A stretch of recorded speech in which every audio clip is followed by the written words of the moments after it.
Hey everyone, welcome back to my kitchen. Today I'm sharing my favorite recipe for a homemade gravy that will transform your feast from good to extraordinary.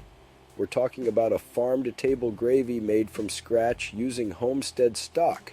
Trust me, once you try this, you'll never go back to store-bought. First things first, let's talk about the stock.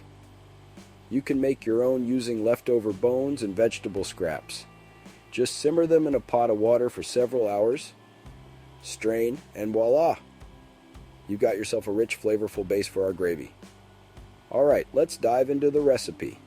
You'll need 2 cups of Homestead stock, 2 tablespoons of butter, 2 tablespoons of all-purpose flour, salt and pepper to taste, optional, a splash of cream for extra richness. Start by melting the butter in a saucepan over medium heat. Once it's melted, add the flour. Stir continuously to create a roux, which is just a fancy way of saying a thick paste.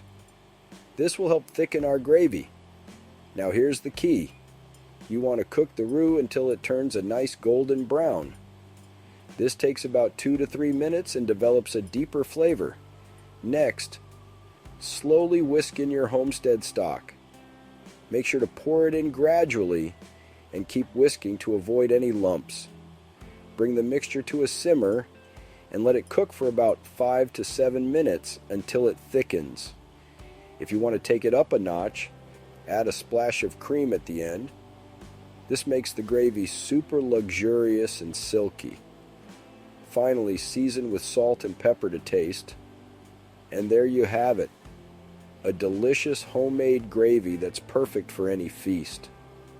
Pour it over mashed potatoes, turkey, or even veggies. Your guests will be asking for seconds, no doubt. I hope you give this recipe a try and let me know how it turns out in the comments below. Don't forget to like, subscribe, and hit that notification bell so you never miss a recipe. Thanks for watching and happy cooking. Catch you next time.